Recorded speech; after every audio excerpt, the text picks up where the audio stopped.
सर्वभूती पाहिक वासुदेव उसोनी ठाव हंतेचा तोची संत साधू ओळखावानेक येरती आई का माया बद्ध महायोग पीठ तटे भीमरत्यम वरम पुंडलिकाय धातुम मुनींद्रे समागस्य तिष्ठम तमानंद कंदम परब्रह्मलिंगम भजे पांडुरंग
प्रपद्ये हे दुख भंजन मारुती नंदन हे दुख भंजन मारुती नंदन सुन लो मेरी पुकार पवन सुत विनती बारंबार पवन सुत विनती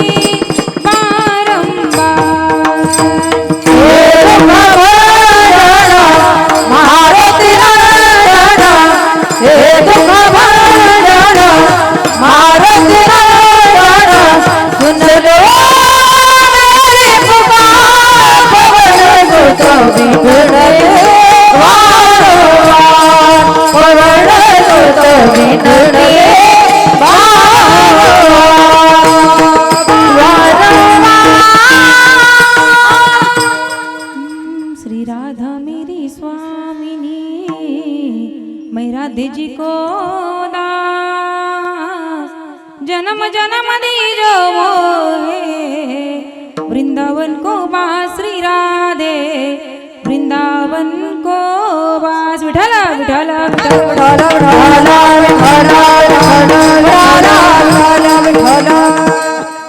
सर्वभूती पाहिक वासुदेव पुसोनिया ठाव हंतेचा तोची संत साधू ओळखावा नेक हिरती आई का माया बद्ध.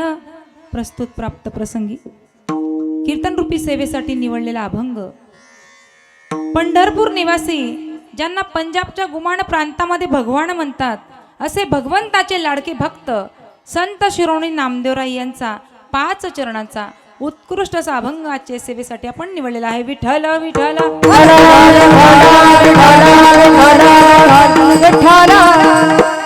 या अभंगामध्ये नामदेवराय सांगतात की खरा साधू आणि संत कोणाला म्हणावं, की जे सर्वांचे ठाई एक वासुदेवाला एक भगवंताला पाहतात तेच खरे साधू संत म्हटले जातात. एवढंच नाही, जे धनाला मातीमोल समजतात, धनापासून लांब राहतात, 9 प्रकारच्या रत्नांना देखील दगड धोंडे जे समजतात त्यांना ते खरे साधू संत असतात. एवढंच नाही, जे आपल्यातला काम क्रोध बाहेर काढून टाकतात आणि आपल्या आतील मंदिरामध्ये शांती क्षमा राबवितात तेच खरे साधू संत म्हटले जातात. नवे नवे खऱ्या साधू संतांची ओळख जर म्हटली तर ते एक क्षण सुद्धा भगवंताला विसरत नाही, भगवंताच्या नामापासून लांब जात नाही. नामा मने नाम गोविंदाचे वाचे विसम विनात्याचे क्षण मात्रे विठ्ठल विठ्ठल विठ्ठल विठ्ठल विठ्ठल विठ्ठल विठ्ठल विठ्ठल. या ठिकाणी अभंगाकडे वळण्यापूर्वी छोटासा परिहार द्यायचा. तो असा, समस्त ग्रामस्थांना जरी माहिती असेल की कार्यक्रमाचं निमित्त काय पण वक्त्याचं सांगणं हे आद्य कर्तव्य आहे. या ठिकाणी सालाबादाप्रमाणे चालत असलेला अखंड हरिनाम संकीर्तन सप्ताह वर्ष 14वे आणि या 14व्या वर्षामध्ये 3ऱ्या दिवसाची सेवा माझ्यासारख्या अज्ञान पामराच्या वाटेला आली हे मी माझं परम भाग्य समजते. तुम्हा सर्व सज्जन मायबापांचा दर्शनाचा जर योग कोणामुळे आला असेल तर ते म्हणजे आदरणीय आमच्या हरिभक्तपरायण रेणुकाताई असतील. आपल्या तालुक्याचं वैभव असणाऱ्या ताई, त्यांच्यामुळे आज सर्वांचा दर्शनाचा योग आला.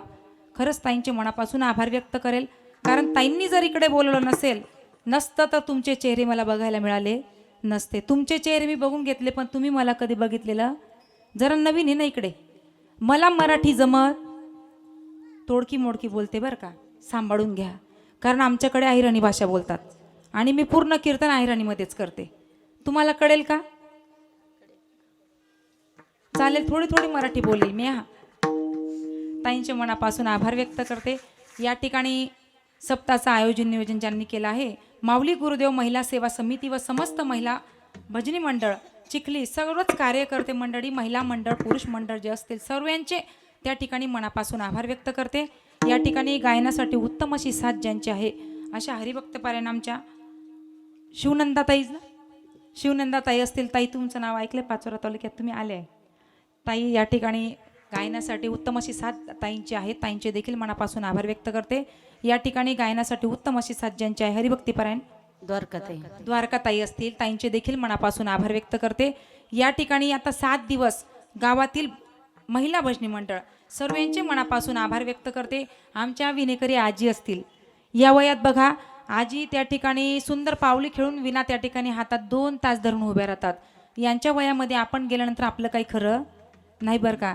देवाला त्यांच्याकडून सेवा करून घ्यायची आहे, म्हणून का भाग्यवान आहेत आजी की त्यांना आतापर्यंत सुद्धा विना घेऊन उभं राहायला भेटतंय. आजींचे देखील मनापासून आभार व्यक्त करते. या ठिकाणी पखवाजासाठी ज्यांची उत्तम अशी साथ आहे बघा, मूर्ती लहान आहे पण कीर्ती महान आहे. तब्येतीच्या मानाने पखवाज एवढं वाजवतात. ताई मला बोलल्यास तुम्ही तिथं गेल्यावर पहा, वय कमी आहे, या वयाची मुलं गावात फिरतात, पण त्या ठिकाणी सुंदर असं पखवाज वादन ज्यांचं आहे हरिभक्तपरायण महाराजांचं नाव रोहन महाराज असतील, महाराजांचे देखील मनापासून आभार व्यक्त करते. या ठिकाणी सुंदर अशी साऊंड सिस्टीम ज्यांची आहे, साऊंड सिस्टीमवाले दादा असतील, त्यांचे देखील मनापासून आभार व्यक्त करते.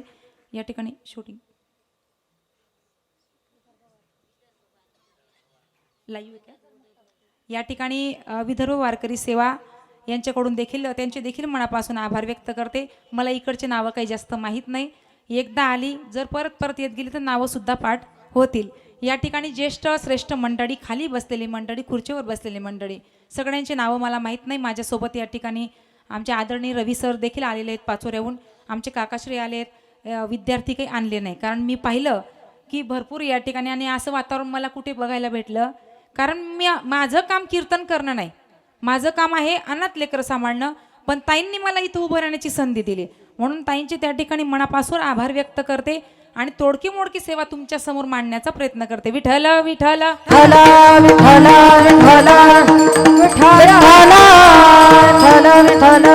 आज सुंदर असा पर्व काळ आहे, तो म्हणजे कोण? धर्मनाथ बीज.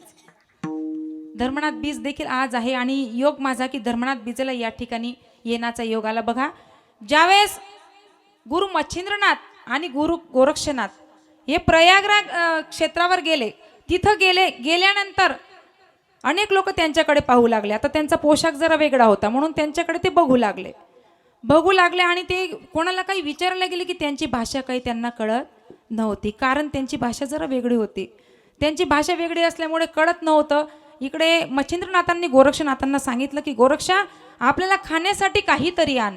आता गोरक्षनाथ गेले, खाण्यासाठी मागण्यासाठी गेले, पण त्यांना खायला काही कोणी देत नव्हतं. गोरक्षनाथ आले, मच्छिंद्रनाथांना सांगितलं. म्हणले मच्छिंद्रनाथांना सांगितलं, स्वामी आपल्याला खायला काही कोणी देत नाही, इथं आपल्याशी कोणी बोलायला तयार नाही, नेमकं झालं तरी काय? मच्छिंद्रनाथांनी आपले डोळे लावले, पाहिलं तर म्हणले गोरक्षा, त्या ठिकाणी त्या गावाचा राजा, तो राजा मरण पावलेला आहे, म्हणून आपल्याला तिथं खायला भेटणार नाही, पण आपण तिथं गेलं पाहिजे, त्यांच्या दुःखामध्ये आपण सामील झालं पाहिजे. गोरक्षनाथ आणि मच्छिंद्रनाथ दोघं त्या ठिकाणी गेले. त्या गावचा राजा त्या ठिकाणी म्हणजे त्रिविक्रम राजा सरणावर त्या ठिकाणी टाकलेलं होतं. दोघं जण गेले, सगळे लोक त्यांच्याकडे पाहत होते. म्हणले बाबा तुम्ही कुठून आलात? त्यांनी सांगितलं की आम्ही बाहेरचे आहोत, आम्ही इथले नाहीत बरं का, पण इथं नेमकं झालं काय? सर्व गाव एवढं दुःखी कस काय? म्हणले आमच्या गावाचा जो राजा आहे त्रिविक्रम राजा, तो राजा मरण पावला. म्हणले मग एवढं दुःख? आता प्रत्येकाला जो आला त्याला जायचंच आहे, मग तुम्ही एवढं दुःख का व्यक्त करतायत? म्हणले दुःख असं व्यक्त करतोय की आमचा राजा जनतेचा मायबाप होता, दयाळू होता, आणि त्या राजाच्या पोटी संतान नाही, या गोष्टीचं दुःख वाटतं. गोरक्षनाथांनी मच्छिंद्रनाथांना सांगितलं, म्हणले स्वामी तुम्ही त्याला जिवंत करा. आता मच्छिंद्रनाथ सांगतात, म्हणले त्याचं संपलं, त्याला जावं लागलं, त्याला जिवंत करणं एवढं शक्य नाही. गोरक्षनाथांनी सांगितलं, म्हणले स्वामी तुम्ही जिवंत करता की मी जिवंत करू? आता मच्छिंद्रनाथांनी सांगितलं ठीक आहे मी जिवंत करतो, पण त्याला जिवंत करण्यासाठी माझा देह मला सोडावा लागेल, कारण माझा आत्मा त्याच्या शरीरात जाईल, माझा देह मला सोडावा लागेल, तर तुला माझा देह माझं शरीर तुला सांभाळावं लागेल. गोरक्षनाथांनी सांगितलं ठीक आहे मी तुमचं शरीर सांभाळेल, पण तुम्ही त्याला जिवंत करा. मच्छिंद्रनाथ त्या ठिकाणी गेले. सरणावर राजा होता. मच्छिंद्रनाथांचा आत्मा त्या राजाच्या शरीरामध्ये गेला आणि राजा उठून बसला. सगळेजण टाळ्या वाजू लागले, आनंद झाला. त्यांनी त्या ठिकाणी आनंद झाला, राजा उठला आणि राजा आपल्या राजदरबारामध्ये गेला. इकडे गोरक्षनाथांनी मच्छिंद्रनाथांचं ते शरीर उचललं आणि जवळच महादेवाचं मंदिर होतं, त्या मंदिरात ते शरीर त्या ठिकाणी ठेवलं. आता इकडे राजा आला. राजा रोज सकाळी 5 वाजता उठून महादेवाच्या मंदिरात जायचे. त्या राजाच्या त्या राणीने विचार केला, म्हणले आमच्या घरी हे तर कधी मंदिरात गेले नाही, गेले असतील 2, 4, 6 महिन्यांनी, पण आता तर रोज जायला लागले, नेमके काय झालंय? त्यांची एक मैत्रीण होती. सांगितलं मैत्रिणीला, म्हणले एक काम कर, हे रोज मंदिरात जाता की कुठे जाता तू यांच्यावर लक्ष ठेव. आता ती मैत्रीण गेली. राजा निघाला. जसा निघाला राजा त्या ठिकाणी महादेवाच्या मंदिरात. आता राजा जरी होता पण राजाच्या शरीरामध्ये आत्मा कोणाचा होता? मच्छिंद्रनाथांचा. मच्छिंद्रनाथ त्या ठिकाणी मंदिरात भगवान महादेवांचं दर्शनही घ्यायचं आणि आपलं शरीर सुद्धा त्या ठिकाणी बघायचे एका ठिकाणी आहे की नाही.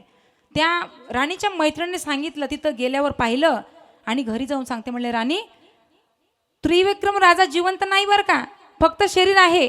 त्यांच्या शरीरामध्ये जो आत्मा आहे तो आत्मा मच्छिंद्रनाथांचा आहे आणि मच्छिंद्रनाथांनी आपलं शरीर सोडून आत्मा या राजाच्या शरीरामध्ये टाकलेला आहे. आता राणीला असं वाटलं, जर परत मच्छिंद्रनाथांनी आपला आत्मा स्वतःच्या शरीरात टाकला आणि परत मला विधवा व्हावं लागेल, माझा पती परत मरेल, म्हणून तिने काय केलं, हातामध्ये तलवार घेतली, त्या महादेवाच्या मंदिरात गेली आणि त्या मच्छिंद्रनाथांच्या शरीराचे तुकडे तुकडे केले आणि सांगितलं की हे तुकडे बाहेर फेकून द्या. आता ते तुकडे बाहेर फेकून दिले. पार्वती आई साहेबांना चिंता वाटू लागली. पार्वती आई साहेबांनी आपल्या दूतांना सांगितलं की ते तुकडे इकडे घेऊन या. ते तुकडे तिथं घेऊन गेले. राणी आली. आता गोरक्षनाथांना ती बातमी कळली. गोरक्षनाथ शोधायला गेले. पाहिलं तर त्या ठिकाणी शरीर नाही. डोळे लावले, पाहिलं तर त्या मच्छिंद्रनाथांचे ते शरीराचे तुकडे पूर्ण स्वर्गामध्ये होते. इकडे त्रिविक्रम राजा, त्या त्रिविक्रम राजाचं शरीर मच्छिंद्रनाथांनी सोडलं आणि त्या राणीच्या समोर आले आणि राणीला सांगितलं, म्हणले हे बघ, तुझ्या जो मुलगा असेल धर्मनाथ तो 12 वर्ष राज्य करेल आणि 12 वर्षानंतर गुरु गोरक्षनाथ त्या ठिकाणी येतील आणि त्यांना आदेश देतील, उपदेश देतील. उपदेश त्यांना दिला तेव्हाच आम्ही त्यांना नाथ संप्रदायामध्ये घेऊ. आणि आजच्या दिवशी त्यांना गोरक्षनाथांनी उपदेश केला होता म्हणून धर्मनाथ बीजी साजरी केली जाते. विठ्ठल विठ्ठल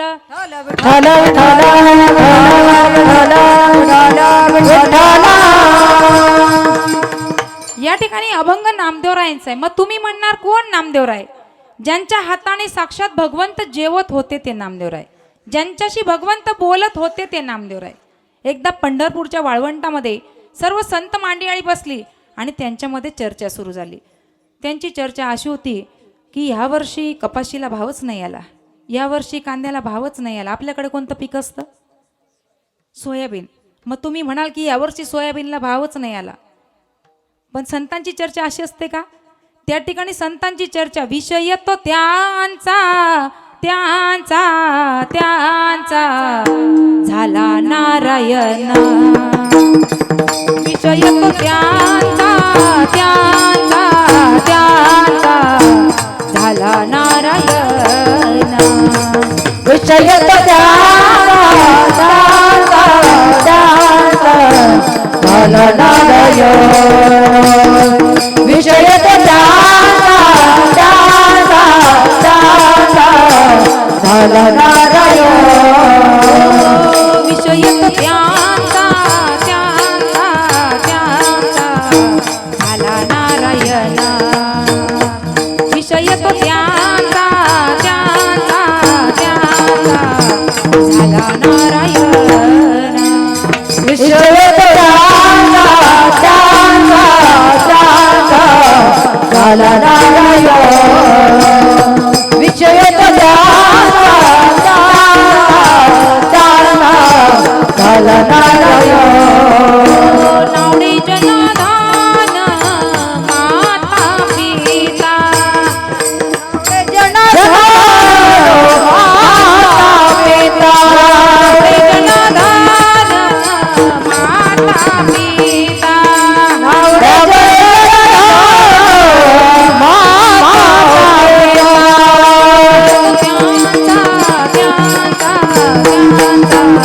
झाला नारायण, विषय तो त्यांचा त्यांचा त्यांचा झाला नारायण,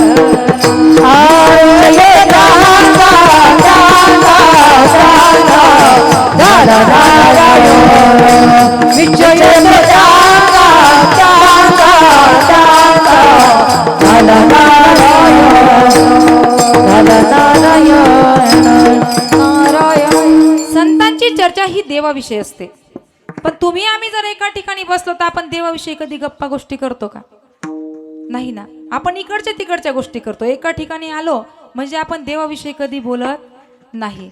संसाराच्या गोष्टी करतो, आजूबाजूच्यांच्या गोष्टी करतो, पण देवाचं नाव काढत नाही बरं का. इथं तसं नव्हतं. इथं संतांविषयी चर्चा चालली होती. त्या ठिकाणी चर्चा होती 5000 वर्षापूर्वी कोळी समाजामध्ये एक संत होऊन गेले. 7 रांजण भरतील एवढी लोक मारली तरी सुद्धा राम जन्माला येण्याआधी त्यांनी रामायण लिहिलं. हे नामदेवरायांनी ऐकलं आणि नामदेवराय रागारागाने पांडुरंगाच्या मंदिरात गेले आणि पांडुरंगाला सांगितलं की देवा, तू खऱ्याचा नाही, तू खोट्याचा आहे बरं का. म्हणले काय झालं? म्हणलं तुझ्या संतांकडून ऐकलं. म्हणले काय ऐकलं? केले रामायण रामादे केले रामायण, रामादे केले रामायण, रामादे केले रामायण, कोळ्याची कीर्ती वाढली गहना, कोळ्याची कीर्ती वाढली गहना, कोळ्याची कीर्ती वाढली गहना, कोळ्याची कीर्ती वाढली गहना, कोळ्याची कीर्ती वाढली गहना, केले रामायण राम आदी, कोळ्याची कीर्ती वाढली गहना, केले रामायण राम आदी, कोळ्याची कीर्ती वाढली गहना, कोळ्याची कीर्ती वाढली गहन कोळ्याची कीर्ती वाढली गहन केले रामायण रामाजे कोळ्याची कीर्ती वाढली गहन केले रामायण रामाजे कोळ्याची कीर्ती वाढली गहन कोळ्याची कीर्ती वाढली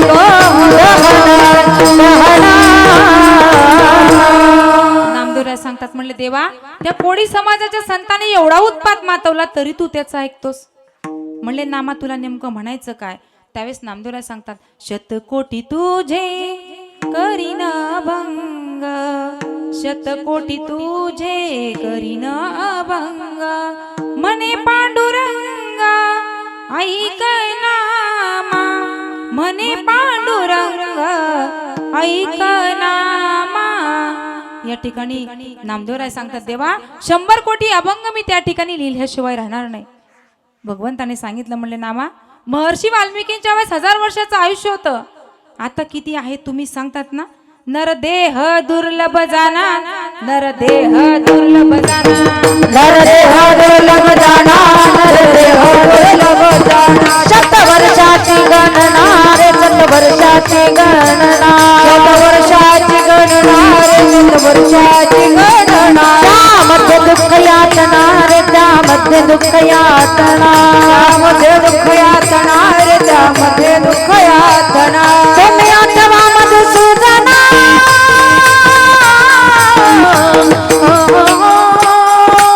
तुम्ही वासुदेव तुम्ही वासुदेव तुम्ही वासुदेव वासुदेव म्हणा तुम्ही वासुदेव वासुदेव म्हणा वासुदेव वासुदेव म्हणा रे तुम्ही वासुदेव वासुदेव म्हणा त्यामध्ये दुःख यातना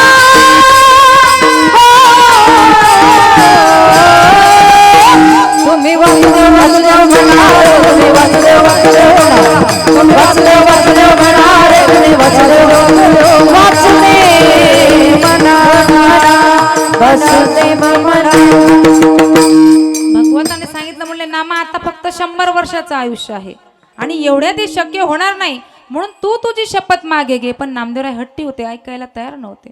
शेवटी भगवंताने सरस्वती मातेला आज्ञा केली. सरस्वती माता या नामदेवरायांच्या घरी जाऊन वास करू लागल्या. आता नामदेवरायांच्या घरामध्ये असणारे 14 जण आणि 15 दासी जणी हे सगळ्यांनी मिळून हे अभंग लिहायला सुरुवात केली आणि त्याच गाथ्यातला आजचा हा अभंग विठ्ठल विठ्ठल विठ्ठल विठ्ठल विठ्ठल विठ्ठल विठ्ठल विठ्ठल. या अभंगामध्ये नामदेवराय सर्वांना त्या ठिकाणी पाहण्याचं आव्हान करतात. पण मला सांगा या कलियुगामध्ये लोकांना देव आहे की नाही यावर शंका आहे. कारण बरेच लोक सांगतात महाराज तुम्ही लोक सांगतात की देव आहे मग तुमचा नेमका देव कुठे आहे. आता मला सांगा हवा दिसत नाही म्हणून ती नाही का. महिला मंडळ बोलत चला मी पहिल्यांदाच तुमच्याकडे आले तुम्ही नाही बोललात तर मलाही पुढचं सुचणार नाही. हवा दिसत नाही मग ते नाही का आहे ना. फुलातला सुगंध दिसत नाही मग तो नाही का आहे ना. लाईट लागतो वायरमध्ये करंट दिसत नाही मग नसतं का ते. जर वाटली शंका तर घरी जाऊन आपण होल्डरमधून पिनं काढायचे आणि बोटं घालून बघायचे म्हणजे आपल्याला अनुभव येईल की आहे की नाही करंट. बरोबर की नाही. तसं महाराज सांगतात देव सुद्धा आहे आणि तो एकच आहे. मग तुम्ही म्हणणार महाराज ज्या महाराजांचा अभंग तुम्ही घेतला त्यांनी देव पाहिला का. तर ऐका ज्यावेळेस नामदेवराय पंढरपूरच्या वाळवंटामध्ये पोळी बनवत होते आपण रोटी सुद्धा म्हणतो. नामदेवराय रोटी बनवत होते. नामदेवरायांनी रोटी बनवली आणि एका थाटीमध्ये टाकली. तेवढ्यात त्या ठिकाणी एक कुत्रा आला आणि ते रोटी घेऊन पळू लागलं. आता नामदेवरायांचं लक्ष गेलं. नामदेवरायांनी जवळच असलेली तुपाची वाटी घेतली आणि कुत्र्याच्या मागे पळू लागले. पण नामदेवरायांच्या जागी जर तुम्ही आम्ही असतो तर आपण काय केलं असतं. बुक्याची वाटी घेऊन गेलो असतो का. काय घेतलं असतं आपण काठी घेतली असती ना. काठी घेतली असती. नामदेवरायांनी तुपाची वाटी घेतली. संत होते. नामा घेऊन तुपाची वाटी नामा लागे श्वाना पाठी कोरड्या रोट्या कैस्या खाशी कोरड्या रोट्या खाऊ नको. घडलं काय कुत्र पुढे गेलं आणि पुढे जाऊन कुत्र हसायला लागलं. तव श्वान हसूनी बोलिले नामया तुझ कैसे रे कळले एरू म्हणे उपदेशिले सर्वाभूती विठ्ठल. आमच्या गुरूंनी आम्हाला सर्वांच्या ठाई त्या ठिकाणी भगवंताला पाहायचं शिकवलेलं आहे. जे जे देखी जे भूत ते ते मानी जे भगवंत. आता मला सांगा जो देव आहे त्याला आपण मान्य करत नाही पण जे भूत नाही त्याला मान्य केल्याशिवाय राहत नाही. भूत आहे का महिला मंडळ. पुरुष मंडळींना भूत दिसले कधी तुम्हाला भूत. कधीच नाही. तुम्हाला दिसले नाही का. किती जण म्हणता नाही किती हो म्हणता सांगा बरं. अजून कन्फ्यूज आहात तुम्ही. भूत आहे का? नाही. मग तुम्ही अर्धी रात्री बाहेर का नाही निघत? विशेष करून कोणत्या दिवशी निघत नाही तुम्ही? काय असतं अमावस्येला?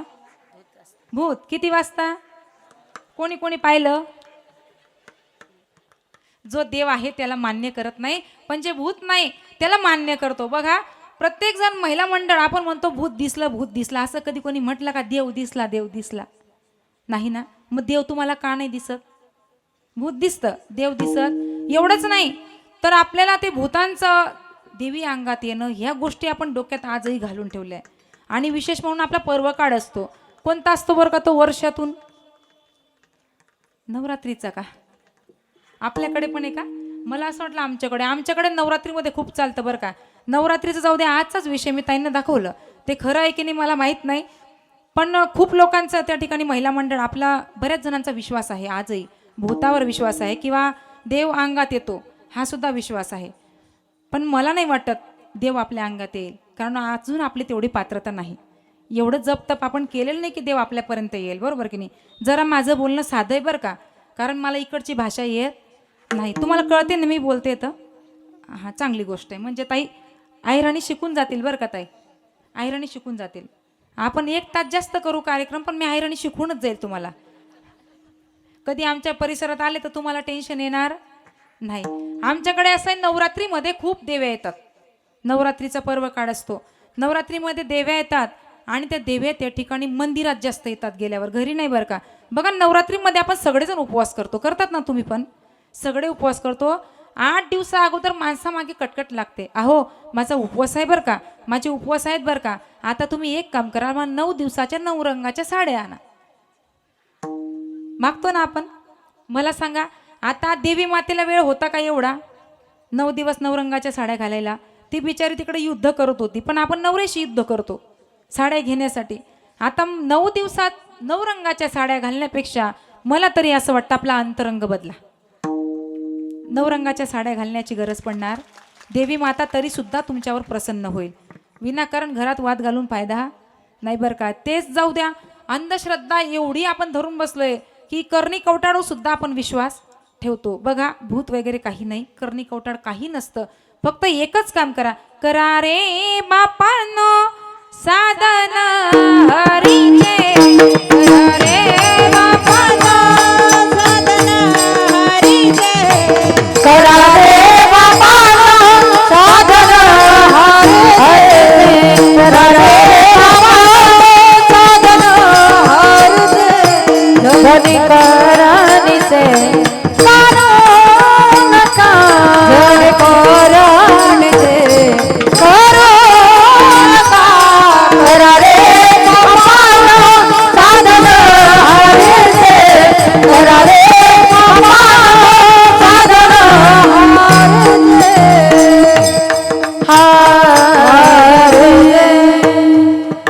देवाचं नाव घ्या, कुठलंच भूत तुमच्या आजूबाजूला येणार नाही. नामस्मरण करा.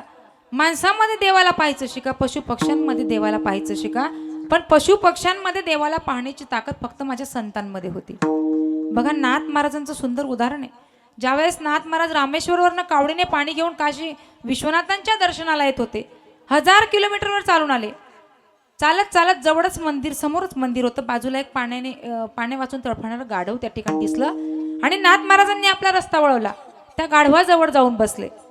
आता सोबतची मंडळी सांगते, म्हणले, नाथ महाराज, आपण 1000 किलोमीटरवर चालून आलो, थोड्याच वेळात आपल्याला दर्शन होणार आहे, तुम्ही चला लवकर. तुम्ही काय त्या गाढवाला पाणी पाजताय?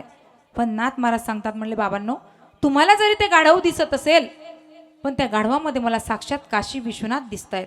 आणि घडलं काय, खरंच त्या गाढवामध्ये काशी विश्वनाथांनी नाथ महाराजांना दर्शन दिलं.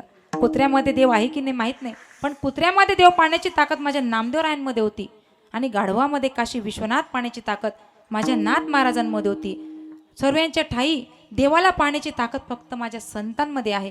महाराज म्हणतात ना, सर्वागटी राम देहादेही एक, सूर्यप्रकाशक सहस्रश्मी. जसं हजारो घट म्हणजे घागरी, 1000 घागरी जर आपण पाण्याने भरल्या आणि सूर्य जर वर आकाशामध्ये आला तर त्या 1000 घागरींमध्ये 1000 सूर्य दिसतात. मग सूर्य 1000 आहेत का? सूर्य एकच आहे. तसा देव सुद्धा एकच आहे. जनाबाई महाराज सांगतात, देव नटला नाना परी, भरुणी उरला चराचरी. आणि म्हणूनच महाराजांना म्हणावं लागलं अभंगाच्या पहिल्या चरणात, सर्वभूती पाहे एक वासुदेवा, सर्वभूती पाहे एक वासुदेवा, सर्वभूती पाहे एक वासुदेवा, सर्वभूती पाहे एक वासुदेवा, सर्वभूती पाहे एक वासुदेवा, सर्वभूती पाहे एक वासुदेवा, सर्वभूती पाहे एक वासुदेवा, सर्वभूती पाहे, सर्वभूती पाहे एक वासुदेवा, सोनिया धावा अहंतेचा,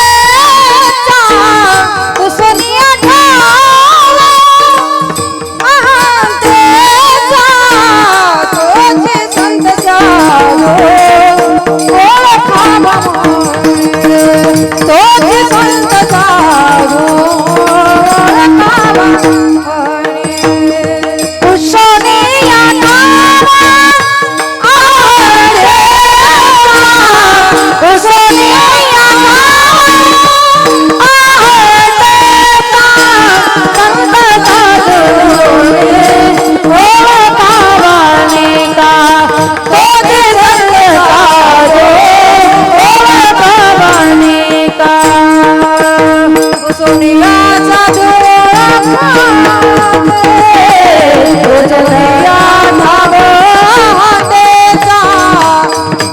सोनिया ठाव अहंतेचा, सोनिया ठाव अहंतेचा, सर्वभूती पाहे एक वासुदेवा, सोनिया ठाव अहंतेचा, सोनिया ठाव अहंतेचा, सोनिया ठाव अहंतेचा, अहंतेचा. या ठिकाणी सर्वांच्या ठाई एक वासुदेवाला, एक भगवंत आला. पाण्याची ताकद फक्त त्या ठिकाणी संतांमध्ये आहे. आपल्यात तेवढी ताकद नाही की आपण माणसामध्ये सुद्धा देवाला पाहू शकत नाही.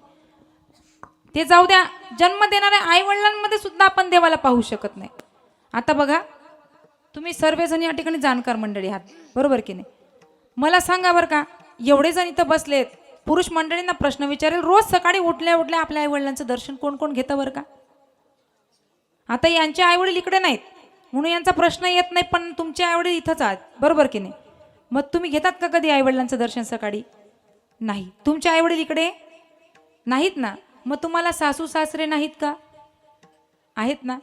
आमच्याकडे तुमच्याकडे सारखंच आहे ना, म्हणजे आम्हाला सासू सासरे आहेत, तुम्हाला पण आहेत का? मग घेता का दर्शन? नाही का? किती दिवस झाले असतील बरं सासूबाईचं दर्शन घ्यायला? सुनबायांना विचारेल, सणालाच घ्यायचं असं? बघा, गेल्या 3 वर्षापासून तुम्ही भगवान महादेवांची भक्ती करत आहात, बरोबर की नाही? किती वर्ष झाले? 4 वर्ष झाले असतील, बरोबर की नाही? प्रदीपजी मिश्रा यांनी भगवान महादेवांचं दर्शन आपल्याला करून दिलं, बरोबर की नाही? महिला मंडळ किती वर्ष झाले? 4 वर्ष. मग 4 वर्षाच्या अगोदर भगवान महादेव नव्हते का? होते का नव्हते? होते. पण मग आपण अगोदर का नाही जायचो मंदिरात? त्यांनी सांगितलं म्हणून आपण जायला लागलो. तिथं आपण स्वार्थापोटी जायला लागलो, बरोबर की नाही? आपण दर्शन घ्यायला जात नाही, आपण त्या ठिकाणी काहीतरी मागण्यासाठी जातो, की त्यांनी सांगितलं की असा असा तोडगा उपाय केला की त्या ठिकाणी भगवंत आपल्याला देतो, आणि आपण तसं तसं त्या ठिकाणी करत राहतो, मागण्यासाठी जातो. आपण भक्ती करत नाही बरं का. मला सांगा, तुम्ही सुरुवातीला 2 वाजता उठल्या, 3 वाजता उठल्या, बरोबर की नाही? उठल्या होत्या का तुम्ही 2 वाजता 3 वाजता? काही महिला मंडळ उठल्या, त्या कशासाठी उठल्या? कोरा महादेव सापडला पाहिजे. सापडला होता का तुम्हाला? नाही ना. बघा, 2 वाजता 3 वाजता मंदिरात जाण्यासाठी त्रास घेतला. तसं सकाळी सकाळी जर तुम्ही आपल्या घरात असणारे वैरुद्ध सासू सासरे असतील, त्यांची सेवा, किंवा त्यांनी सांगितलं की तब्येत बरी नाही, एखादी कप चहा करून द्या, 4 वाजता जर सांगितलं, तर त्यांना कधी प्रेमात करून दिला का तुम्ही? नाही ना. मंदिरात जाण्यासाठी उठलो, पण त्यांना आपण चहाचा कप दिला नाही. मग घरातले देव जर दुखी असतील तर मंदिरातल्या देवांना प्रसन्न करून काही फायदा? कारण मंदिरातला देव सुद्धा आपल्यावर प्रसन्न होत नाही बरं का. घरातल्या देवांना त्या ठिकाणी आनंदात ठेवा. सासू सासऱ्यांची सेवा केली तर देवालाही त्याचा आनंद होतो. म्हणून घरातले देव प्रसन्न करा आणि मग मंदिरात जा. बरं, आपली भक्ती अशी आहे, जास्त दिवस नाही. आता 3-4 वर्षापासून भगवान महादेवांची भक्ती करत आलो. 2ला उठल्या, 3ला उठल्या, 4ला उठल्या, 5ला उठल्या, 8 पर्यंत आल्या, 9 पर्यंत आला. आता बाकीच्यांनी भक्ती सोडली. आता नवीन आलं काहीतरी, खाटूश्याम. आता 2-3 वर्ष खाटूश्याम चालेल आणि नंतर कोणता श्याम येतो काही माहित नाही. आपलं मन स्थिर नाही. बघा, कुठेही गेलात तरी देव एकच आहे. कुठेही फिरून आले तुम्ही तरी देव एकच आहे. मग असं काय करतात की हा देव सोडायचा आणि त्या देवाची भक्ती करायची? एका देवाची भक्ती केली तर सगळ्या देवांना आवडतं ना. त्या पार्ट्या आपल्यामध्ये पडतात, देवांमध्ये पडत नाही बरं का. म्हणून एक चित्त ठेवा, एक मत ठेवा आणि देवाची, एकाच देवाची भक्ती करा. विठ्ठल विठ्ठल विठ्ठल विठ्ठल विठ्ठल विठ्ठल विठ्ठल विठ्ठल विठ्ठल. पण आपण एका ठिकाणी आपलं चित्त राहत नाही, आपण भक्तीमध्ये लक्ष घालत नाही बरं का. भक्ती करतो पण फक्त स्वार्थापोटी भक्ती करतो. पण स्वार्थापोटी भक्ती करणं जरा सोडा. देवासाठी भक्ती करा. देवाजवळ मागण्यापेक्षा देवालाच मागून घ्या. देव आपल्या जवळ आला म्हणजे काही भीती राहील का? कुठलीच भीती नाही. मग आम्ही सांगतो ना देव आहे. बरेच लोक विचारतात, म्हणले महाराज तुमचा देव कुठे आहे बरं का, तुमचा देव कुठे आहे? तसं एकदा बघा, हिरण्यकश्यपूने भक्त प्रल्हादाला मारण्यासाठी बरेच प्रयत्न केले होते, पण भक्त प्रल्हाद काही मरत नव्हता. एकदा हिरण्यकश्यपू बसले होते, भक्त प्रल्हादाला बोलवलं आणि सांगितलं, म्हणले काय रे भक्त प्रल्हादा, तुझा देव आहे का खरंच? म्हणले हो आहे ना. म्हणले कुठे आहे तुझा देव? म्हणले कुठे नाही माझा देव, असं सांगा. ही जे चालती सगळी सृष्टी त्याच्या सत्तेशिवाय चालत नाही बरं का. माझा देव कुठे नाही. म्हणले भिंतीमध्ये आहे का? हो आहे ना. या खांब्यामध्ये आहे का? म्हणले हो आहे ना. जसं हिरण्यकश्यपूला राग आला, त्या खांब्याला लात मारली, तिथून देव प्रगट झाले. खांबावरी लाता मादिले दुर्जने, खांबावरी लाता मादिले दुर्जने, खांबावरी लाता मारिले दुर्जने, खांबावरी लाता मारिले दुर्जने. तवे नारायणा प्रगटाले, समने नारायणा प्रगटाले, खांबावरी लाता मारिले दुर्जने, खांबावरी लाता मारिले दुर्जने. समने नारायणे प्रगटाला, समने नारायणे प्रगटाले, खांबावरी लाता मारिले दुर्जने, खांबावरी लाता मारिले दुर्जने, मारिले दुर्जने, मारिले दुर्जने. त्या ठिकाणी देव आहे पण आपण विश्वास ठेवला पाहिजे. पण आपण देवावर विश्वास ठेवत नाही. बघा, देव जर नसता तर हा 6 फुटाचा नरदेह आपल्याला भेटला असता का? देवाने आपल्याला पाठवलंय ना. मग कशासाठी पाठवलंय? देवाची भक्ती करण्यासाठी. देव दिला नेहा भजन घुमटा, देव दिला नेहा भजन घुमटा, देव दिला देह भजना घुमटा, देव दिला देह भजना घुमटा. पक्वाचा आवाज वाढवा. देव दिला देह भजना घुमटा, भजना घुमटा, देव दिला देह भजना घुमटा, देव दिला देह भजना घुमटा, देव दिला देह भजना घुमटा. तोया झाला फाटा बाधिकेचा, तोया झाला फाटा बाधिकेचा, तोया झाला फाटा बाधिकेचा, तोया झाला फाटा बाधिकेचा, तोया झाला फाटा बाधिकेचा, तोया झाला फाटा बाधिकेचा,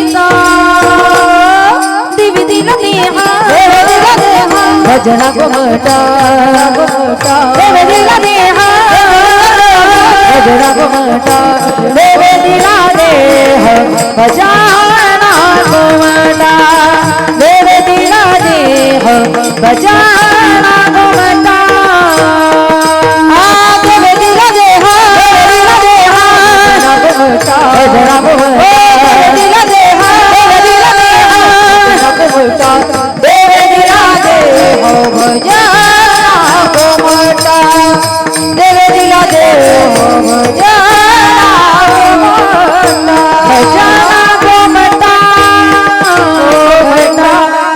एकदा जोरदार टाळ्या होऊन जाऊ द्या. बघा, आम्ही 1.5 तास कार्यक्रम करतो तरी आमचा घसा दुखायला लागतो. यांना 7-7 दिवस गायन करायचे. एवढं सोपं नाही बरं का. पखवाज वाजणंही सोपं नाही आणि गायन करणं सुद्धा सोपं नाही. आणि हे गायन करतात, सुंदर असं गायन करतात, पखवाज वादन होतं म्हणून कीर्तनकाराची सुद्धा त्या ठिकाणी शान राहून जाते बरं का. 1.5 तास बोलून जाणं सोपं आहे, पण 7-7 दिवस गायन आणि पखवाज एवढं सोपं नाही. म्हणून जेव्हा जेव्हा गायन झालं तेव्हा तेव्हा टाळ्या वाजवायला पाहिजे. विठ्ठल विठ्ठल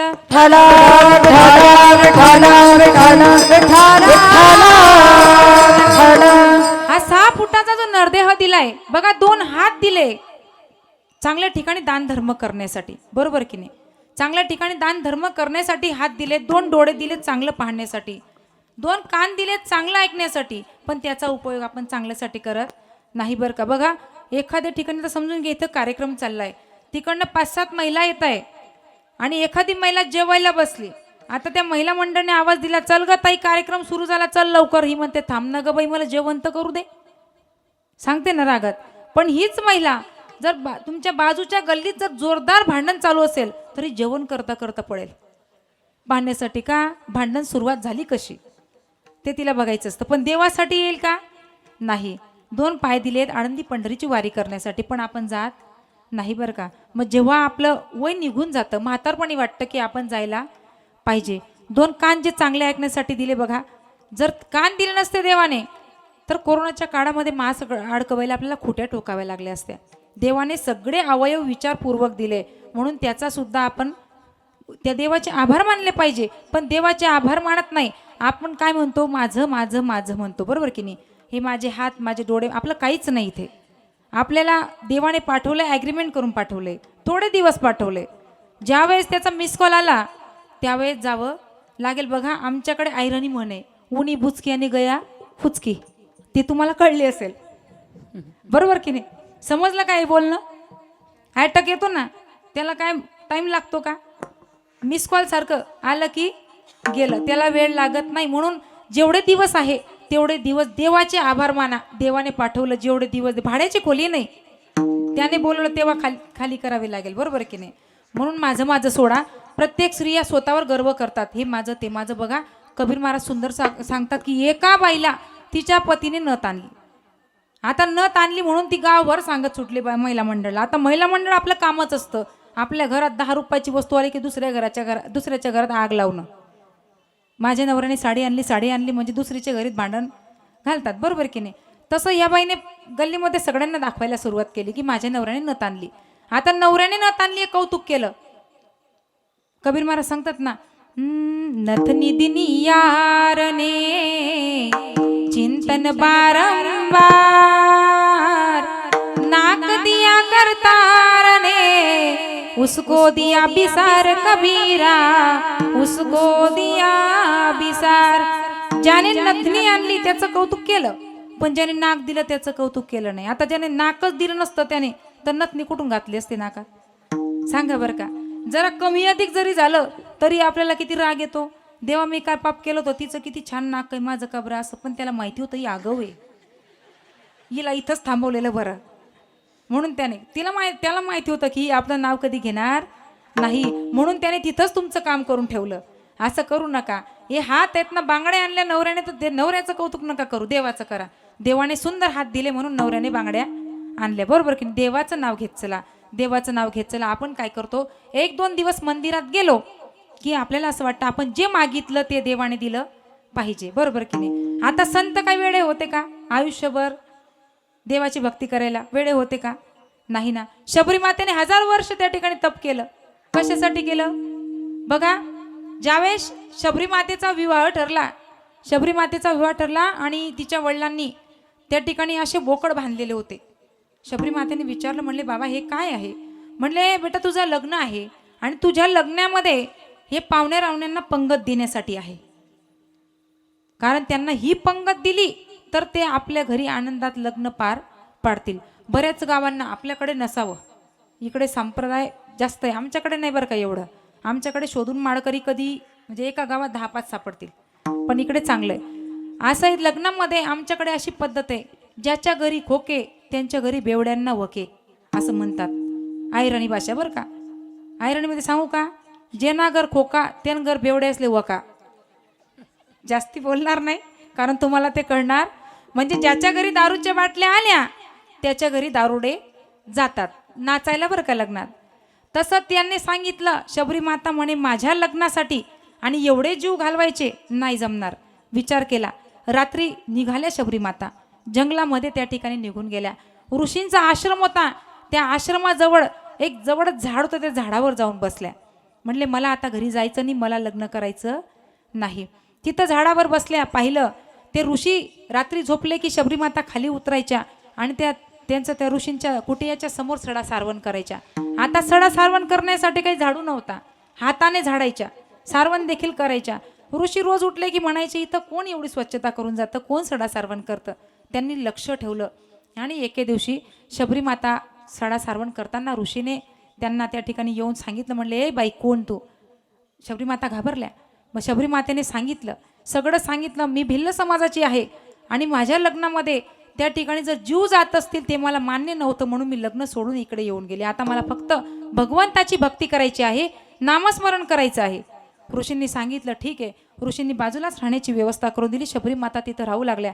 आता त्यांना संप्रदाय माहीत नाही, माळ गळ्यात तुळशीची माळ काय असते माहीत नाही, कुठल्याच देवा धर्माचं काहीच नाही. पण त्या ऋषी जेव्हा त्या ठिकाणी तपाला बसायचे लक्ष ठेवायच्या आणि भगवंताची साधी भोळी भक्ती करत राहायच्या. ऋषी तिथून निघाले. आता शबरी माता सांगतात मी इथं एकटी कशी राहू? एकटी नाही, देव नक्कीच एक दिवस येणार आहे तुमच्या भेटीला. आम्हाला देवाला भेटायला जावं लागतंय, पण देव इथं भेटायला येईल. असे 1000 वर्ष तप शबरी मातेने केलं आणि भगवंत शबरी मातेला दर्शन देण्यासाठी आले. आपण 2 दिवस मंदिरात गेलो आणि जर मागितलेली गोष्ट नाही भेटली तर देवावरचा विश्वास आपला त्या ठिकाणी उठत असतो. विठ्ठल विठ्ठल विठ्ठल विठ्ठल विठ्ठल विठ्ठल विठ्ठल विठ्ठल. आपला स्वभाव आहे आपण कोणाचं ऐकून घेत नाही. महिला मंडळ पुरुष मंडळी ऐकून घेतात पण आपण ऐकत नाही. बघा स्वभावावर नाही तुम्हाला उदाहरण त्या ठिकाणी सांगून जाईल. एका राजाच्या राज्यामध्ये एक वैदिन आलेली होती. वैदिनीचं काय काम असतं तुम्हा सर्वांना माहिती आहे बरोबर का? काय काम असतं वैदिनीचं? आमच्याकडे वैदिनी भाजीपाला विकतात. काय काम असतं? दाताचं दातवण घ्या ग कोणी, दाताचं दातवण घ्या ग कोणी, कुंकू घ्या कोणी काढमणी, कुंकू घ्या कोणी काढमणी, कुंकू घ्या कोणी काढमणी, कुंकू घ्या कोणी काढमणी, कुंकू घ्या कोणी काढमणी, कुंकू घ्या कोणी काढमणी, कुंकू घ्या कोणी काढमणी, कुंकू घ्या कोणी काढमणी. त्या वैदिनीचा आवाज राजाने राजदरबारामधनं ऐकला. पाहिलं तर एवढी सुंदर मुलगी होती की तिच्यासारखी पूर्ण राज्यात नाही. त्याच्या मनामध्ये विचार आला आपण जर हिच्याशी लग्न केलं तर. राजा राजदरबाराच्या बाहेर आला, तिच्या समोर जाऊन उभा राहतो. तिला सांगतो म्हणले काय गये माझ्याशी लग्न करशील का? ती वैदिन सांगते म्हणले एवढा मोठा राज्याचा राजा आहेस, तुम्हाला एवढं कळत नाही का? ज्या मुलीशी लग्न करायचं आहे त्या मुलीला नाही तिच्या आईवडिलांना विचारावं लागतं. असं कोण सांगायचं महिला मंडळ? वैदिन सांगायची. पण आता जरा वेळ काळ बदलला. आताच्या वैदिनींना ते काही कळत नाही. आताच्या वैदिनी त्यांच्या मताने लग्न करून टाकतात. त्यांना भंगारवाला कळत नाही, त्यांना पंचरवाला कळत नाही. त्यांची नजर जिकडे गेली तिकडे त्या पडून जातात. बघा चॉईस एवढी भंगार या पोरींची, त्याही भंगार आणि त्यांची चॉईसही भंगार. आता मागे नांदेडमध्ये किती मोठं प्रकरण घडलं. ते जातीभेद जाऊ द्या, पण त्या मुलीने प्रेम तिने केलं माहिती होतं आपल्या वडिलांना चालणार नाही, तर तिने जरा मागे थांबायला पाहिजे होतं. विनाकारण दुसऱ्याच्या लेकराचा जीव गमावला आणि वरून तीच म्हणते की माझ्या बापाला फाशी द्या. चुकी कोणाची होती? मुलीची होती. अगोदर घरातलं वातावरण बघितलं पाहिजे. पण या पोरींना काहीच कळत नाही. मी तरी प्रत्येक गावाला सांगते ताई, मुलींना जास्त शिकवू नये. 18 वर्षाची झाली की सरळ तिचं लग्न करून टाका. कारण की तुम्ही एवढं शिकवता, एवढं मोठं करता, 22, 23, 24 वर्षाची करता, एवढा खर्च करता, आणि शेवटी त्या मुली जर सांगत असतील की आमच्या आईवडिलांना फाशी द्या, काय उपयोग? आत्ताच्या काळामध्ये तरी असं वाटतं ज्यांना मुलं आहेत त्यांच्यापेक्षा ज्यांना मूलबाळच नाही ते लोक सुखी आहेत. त्यांना एवढंच आनंद दुःख त्या ठिकाणी वाटतं की देवाने एखादी मूलबाळ दिलं पाहिजे होतं. पण जेव्हा ते बाहेर निघतात ना, तेव्हा घरात जाऊन म्हणतात बरं झालं देवा नाही दिलं. तेवढं जीवन शांततेत जगता येतंय. खरंच मूलबाळ ज्यांना मुलं आहेत आणि मुली आहेत ना, ते खरंच दुःखी आहेत. विठ्ठल विठ्ठल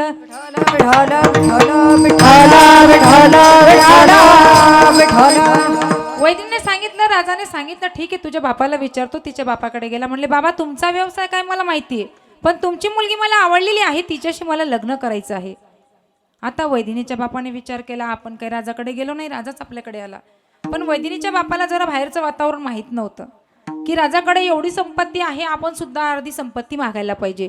कारण की आमच्याकडे प्रथा चालू आहे, मुलीवाले मुलावाल्यांकडे पैसे मागतात, आपल्याकडे नसावी. इकडे पण आहे का? म्हणजे आपण जास्त अंतर नाही का आपलं? आपण जवळचे आहेत मग एकदम, काय टेन्शन नाही. मुलीवाले मुलावाल्यांकडे पैसे मागतात. बघा किती म्हणजे वाईट परिस्थिती आहे. निर्लज्ज धंदे धरले लोकांनी की मुलावाल्यांकडे पैसे मागतात. आता आधीच्या काळात जुने लोक, मी तर नव्हती आधीच्या काळात, पण जुन्या लोकांकडनं ऐकलंय की मुलीच्या घरचं पाणी सुद्धा पित नव्हते. पण आता एवढे निर्लज्ज धंदे धरले, 2-2, 3-3 लाख रुपये घेतात आणि त्या मुलीच्या घरी जाऊनही बसतात. आधीचे लोक जायचे नाही, आता जातात. आता कुठलंच काही नाही. आता आई घरात बसते, सासू मोटरसायकलवर बसते. परिस्थिती जरा बदलली. काय नाही, मॉडर्न जमाना आहे, काय टेन्शन नाही. कारण की जावाई सुद्धा आता सासूबाईला मम्मी म्हणतो, त्याबद्दल काही वाद नाही.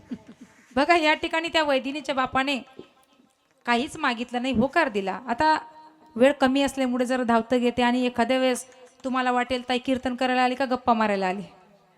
बघा त्या वैदिनीच्या बापाने होकार दिला. लग्न समारंभ थाटामाटाने त्या ठिकाणी सुरुवात झाली, संपन्न झालं. तिला बसायला खुर्ची दिली. तिला एका ठिकाणी बसायची सवय नव्हती म्हणून तिला काही ते आवडत नव्हतं. 5 पकवानांचं जेवण दिलं, तिला शिळे तुकडे तोडायची सवय, ते तिला काही आवडत नव्हतं. आता राजाने त्या ठिकाणी आपल्या राजमहालामध्ये हवन ठेवलं. आता राजाच होता, तो काहीही करेल. म्हणायचे ना लोक, राजा बोले आणि दल हाले. आता मन जरा पलटली, पंजाबराव बोले आणि ढग हाले. आता 2 महिन्यापासून ढग काही हालत नाही बरं का. नाहीतर तो बाबा आला की युट्यूबला आम्ही आमचा सप्ताह होता ना ताई, पंजाबराव नाव दिसलं की मी अशी सरकवून द्यायची पुढे का हा बाबा काय सांगेल सांगता येत नाही. कारण कार्यक्रमांचं नुकसान होतं ना, म्हणजे आमचं नाही सगळ्यांचंच होतं. त्या ठिकाणी होकार दिला, सगळं ते हवन झालं. सर्वच पाहुणे रावणे आलेले होते, सगळी मंडळी आली होती. राजाची बहीण जवळ आली आणि त्या वहिनीला सांगते, म्हणले वहिनी नाव घ्या ना. ती लाजू लागली. आता महिला मंडळ नाव घ्यायचं म्हटलं म्हणजे आपण सगळ्याच लाजतो ना आपण, तशी तीही लाजायला लागली. आता तिने विचार केला, म्हणले घ्यायचं का नाव, घ्यायचं का नाव? अहो तुम्हाला विचारते मी, तुम्ही एवढे जवळचे असून बोलत नाही माझ्याशी. घ्यायचं का नाव? म्हणजे नाव मी नाही घेणार बरं का, दृष्टांतातली वैदिन, म्हणजे मी वैदिन याच नका समजा बरं. दृष्टांतातली वैदिन नाव घेणार आहे. पांढऱ्या पांढऱ्या दुधाची मौमौसाय, पांढऱ्या पांढऱ्या दुधाची मौमौसाय, हरिश्चंद्र राजाची बायको नाव घेते बाकरवाड घे माय. आता मला सांगा ती कोण झाली होती बरं का? वैदिन कोण झाली होती राजाची? आधी होती दासी, पटराणी झाली तिसी, हिचे हिंडणे राहीना, मूळ स्वभाव जाईना, हिचे हिंडणे राहीना, मूळ स्वभाव जाईना, हिचे हिंडणे राहीना, मूळ स्वभाव जाईना, हिचे हिंडणे राहीना, मूळ स्वभाव जाईना. आधी होता वाघ्या दैव योगे झाला पाघ्या, आधी होता वाघ्या दैव योगे झाला पाघ्या, याचा येळकोट राहीना, मूळ स्वभाव जाईना, त्याचा येळकोट राहीना, मूळ स्वभाव जाईना, त्याचा येळकोट राहीना, मूळ स्वभाव जाईना, त्याचा येळकोट राहीना, मूळ स्वभाव जाईना. जाईना जाईना. आमच्या पखवाज महाराजांसाठी सुद्धा एकदा जोरदार टाळ्या होत्या. तुम्ही टाळ्या वाजवत चला, एवढं सोपं नाही हो. डायरेक्ट येऊन पखवाजाजवळ बसले नाही, ते रियाज करावा लागला, बोटं फोडावे लागले. गायन सोपं नाही, पकवास सोपं नाही, कीर्तन सोपं आहे बरं का, तेही सोपं नाही. पण पाय दुखून आले घरी जाऊन सांगू शकतो माणूस, माझ्या मुली आहेत बाई पाय दाबून दे, हे सांगतील हात दाबून द्या. आता ताईंनी काय घरी जाऊन सांगावं आमचा गळा दाबून द्या, सोपं आहे का? मग त्यामुळे तुम्हाला सांगते तुम्ही प्रतिसाद देत चला. तुम्ही टाळ्या वाजल्या म्हणजे त्यांना त्या ठिकाणी येणं जाईल ना टाळ्या वाजवायच्या. आता एवढंसं लेकरू पकवाज वाजतंय म्हणून त्याचं कौतुक आपण करायला पाहिजे. विठ्ठल विठ्ठल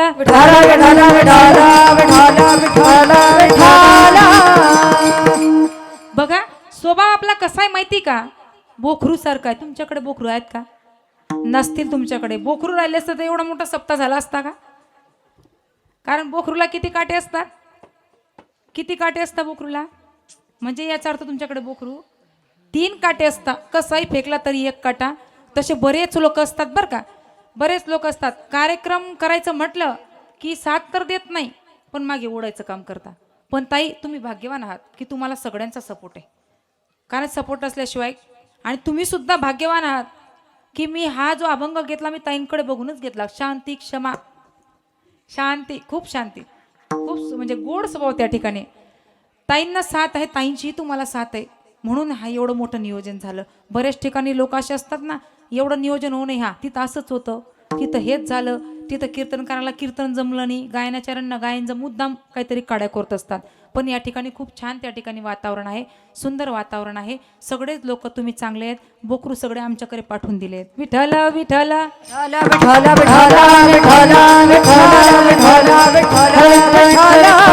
बघा देवाने जन्माला घातलंय तर जन्माला आल्यानंतर काहीतरी चांगलं करून जायला पाहिजे. तुम्ही काय करता, स्वतःसाठी संसारासाठी त्या ठिकाणी झटत असता. मला सांगा संसारामध्ये आल्यानंतर कोण कोण सुखी आहे बरं का? आहेत का तुम्ही सुखी? दुःखी आहेत ना सगळेजण, आहेत की नाही? तुम्ही नाही दुःखी, दुःखी तर खरे हेत आपण आल्यापासून, बरोबर का पुरुष मंडळी? खरंच दुःखी आहेत ना बघा, त्यांचं दुःख असं हळूहळू व्यक्त करता येते. जसं तुम्ही घरून त्यांचे कान फुकून आणले, इथं आवाज केला तर विचार करा. खरंच दुःखी आहेत. किती अन्याय त्यांच्यावर सरकार सुद्धा अन्याय करतो, आपण करतो, सरकारही करतो. आता बघा सर्व सुविधा सुद्धा तुम्हाला, अर्ध तिकीट पण तुम्हाला देऊन टाकलं, लाडकी बहीण योजना बी तुम्हाला देऊन टाकली, 1500 रुपये महिना भेटतो तरी तुमचे चेहरे कीर्तनात असे पडलेले असतात. त्यांना 1 रुपयाचा लाभ लोभ नसताना असे फुलासारखे चेहरे त्यांचे असतात. तुमचा 1500 काढायला 200चं पेट्रोल टाकून येता तरी ते नाराज होत नाही. बघा तुम्ही किती मोठं मन आहे त्यांचं. तुम्ही काय करा पुरुष मंडळी, पुढच्या वेळेस तुम्ही सुद्धा त्या ठिकाणी उपोषणाला बसा आणि तुम्ही सांगा सरकारला, शिंदे सरकारला, नको 1500 बाबा, 1000 तर दे. कारण आम्हाला सुद्धा खर्च आहे. रोज सकाळी उठल्या उठल्या यांच्या मागे 10 रुपये दे ना, 10 रुपये दे ना करतात ना. किती भाव आला तुम्हाला 1500 रुपयावर, बरोबर की नाही? असं करण्यापेक्षा सांगा आम्हाला बिडी काडी बाटलीचा नाही ना खर्च आहे, आम्हाला सुद्धा 1000 रुपये भेटले पाहिजे. महिला मंडळ आनंदात राहत चला. तुम्ही अजून काय म्हणता 1500 दिले, 2100 केव्हा होतील? तुम्ही काय शिंदे साहेबांच्या घरात खुरपायला गेले होते का शेतामध्ये? दिले ना, फ्रीजे जेवढे दिले तेवढे घ्या ना. आमच्या सरकारने तेही भेटले नाही का हो ताई? आम्हाला भेटले नाही ते, तुम्हाला भेटले. आनंदात राहत चला. आता बघा इथं बसल्या तुम्ही एवढ्या दिवसापासून, 3 दिवसापासून किती आनंद वाटतोय, आनंद वाटतो की नाही? असं वाटतं हा सप्ताह कायम चालला पाहिजे, वाटतं ना? कोणाकोणाला वाटतं सप्ताह कायम चालला पाहिजे? मग करा ना 1-1 हप्ता इथं जमा, कराल का? करणार का हप्ता जमा? बाकीचे असे डोळे वटावर आले, तुम्हाला शोधता येत आहे ते कुठून आणली उचलून? तुम्हाला अगोदरच बोलले मी कीर्तनकार नाही, माझं कीर्तनाचं काम. आता ताईंचा हात धरून मी उभी राहते बरं का, लक्षात ठेवा. हप्ता कोण कोण देणार? करा वर हात. मी राहते ताई, माझ्याकडे वही पेन द्या, सकाळपर्यंत तुम्हाला पैसे जमा करून आणून देते मी. विठ्ठल विठ्ठल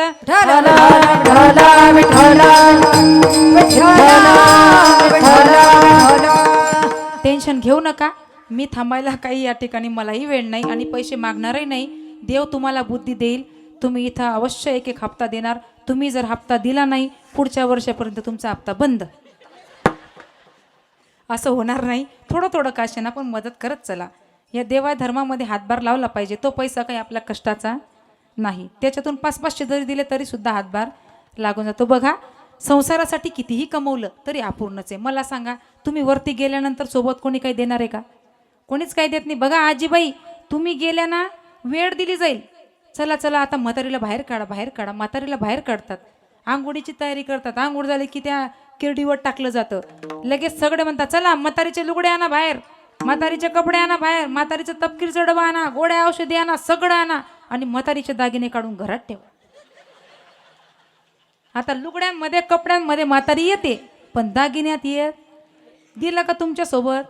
नाही ना. म्हणून सांगते, इथं जेवढ्या माझ्या माय मावल्या आहेत ना म्हाताऱ्या, गोड पाटल्या काय काढून असेल त्या जमा करून इथं काहीच येणार नाही. पण तुमचा असा जीव आहे संसारामध्ये की तुम्ही मरताना सुद्धा देवाचं नाव घेत नाही. अशा टुगूर टुगूर टुगूर टुगूर घराकडे पाहता. बघा, एकदा एक आजी सिरियस झाल्या. सुनबाई लहानी बसली होती, तिने मोठ्या सुनबाईला फोन केला. म्हणले, ताई एक काम करा, तुम्ही लवकर घरी या, आपली आजी कशा करताय. म्हणले ठीक आहे. आल्या घरी आणि पाहिलं. म्हटले आपल्या आजीची शेवटची वेळ आली. दोघं मुलांना घरी बोलवलं. दोघं मुलं सुना जवळ बसले. आता आजीला बोलता येत नव्हतं. आजी अशी खुणवायची. आता मोठ्या सुना चॅप्टर असतात बरं का, हुशार असतात. इकडच्या नाही, आमच्याकडच्या हुशार असतात त्या. ती म्हणले, अहो आपली आजी अशी खुणवते, याचा अर्थ आजीने कुठेतरी काहीतरी ठेवलेलं आहे. म्हटले मग काय करायचं? डॉक्टरांना बोलवा. आता डॉक्टरांना बोलवलं. डॉक्टर आले. म्हणले ही केस माझ्या हाताची नाही, यांना तुम्ही जिल्ह्याच्या डॉक्टरांकडे जाऊ द्या. आता जिल्ह्याच्या डॉक्टरांकडे घेऊन गेले. डॉक्टर म्हणे आजीला ICU मध्ये ठेवावं लागेल. ICU मध्ये आजीला टाकलं. 3 दिवस झाले, 4 दिवस झाले. आता डॉक्टरांनी, आता मुलं वाट बघत होते, कुठे ते काही आजीची नाही वाट बघत, ते कुठे ठेवलंय. डॉक्टरांनी सांगितलं की आजी आता व्यवस्थित झाल्या, तुम्ही आजींना घरी घेऊन जाऊ शकता. त्या मुलाने विचारलं, डॉक्टर साहेब बिल? म्हणले आणलंच मी. तोपर्यंत मुलगा गेला आजीजवळ. म्हणले आई तू त्या दिवशी काय सांगत होती? म्हणले बाबा मला आठवत नाही. डॉक्टर येऊन जवळ उभे राहिले, हातामध्ये बिल होतं. म्हणले अगं आई आठव ना. म्हणले त्या दिवशी का बाबा, मी असं म्हणत होती, शेजारच्या त्या काकूकडे आपली वाटी राहून गेली म्हणे. डॉक्टर म्हणे घ्या 3 लाख रुपये बिल. आता वाटी कितीत पडली? 3 लाख रुपयात. एवढा जीव तुमचा संसारामध्ये आहे की तुम्ही जाताना सुद्धा देवाचं नाव घेतलं पाहिजे. आजीबाया, तुम्ही भाग्यवान आहात की तुम्हाला शेवटचा क्षण डोळ्याने बघायला भेटतोय. आता शेवटचा क्षण बघायला मिळत नाही. रस्त्यावर कुठे केव्हा मरण येईल सांगता येत नाही. म्हणून तुम्हाला जेवढे दिवस आहेत ना, फक्त भगवंताचं नामस्मरण करत चला. विठ्ठल विठ्ठल विठ्ठल विठ्ठल विठ्ठल विठ्ठल विठ्ठल विठ्ठल विठ्ठल. आपण देवाचं नाव घेत नाही. आपण सगळे मायेमध्ये अडकलोय. माया ही दिसत नाही, पण ती भांडण लावल्याशिवाय राहत नाही बरं का. मायेमध्ये अडकलो. मग तुम्ही म्हणणार महाराज, या मायेमधून निघायचं असलं तर मग काय करावं लागेल? महाराज अभंगाच्या 2ऱ्या चरणात सांगतात, तोची संता साधू ओळखावाने का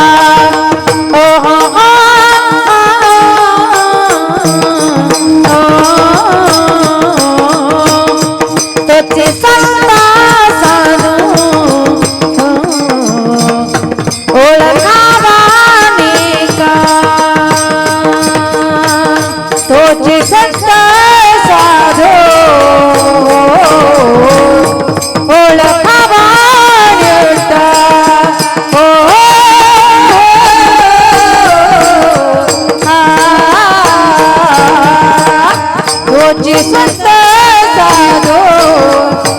तोची संता साधू ओळखावा तोची संता साधू ओळखावाने का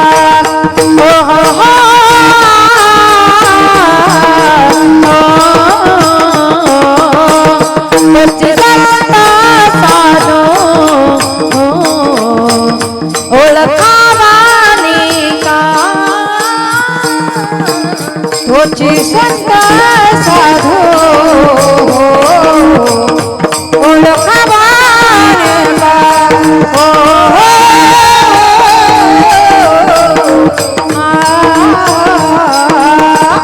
तोची संता साधू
जोरदार.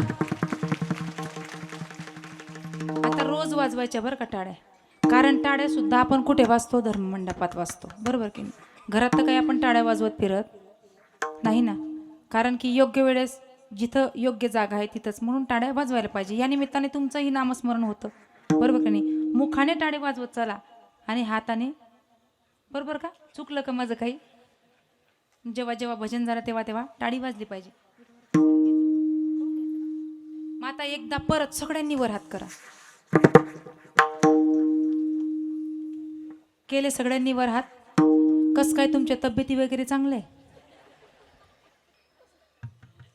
आम्ही तुमच्या गावाला आलो, तुम्ही आमच्या गावाला कधी येणार? हात खाली करू नका, मी काही रोज रोज तुमच्याशी गप्पा मारायला येणार नाही. करा वर हात सगळ्यांनी. बसा असेच काकडा करून जाऊ आपण सकाळी.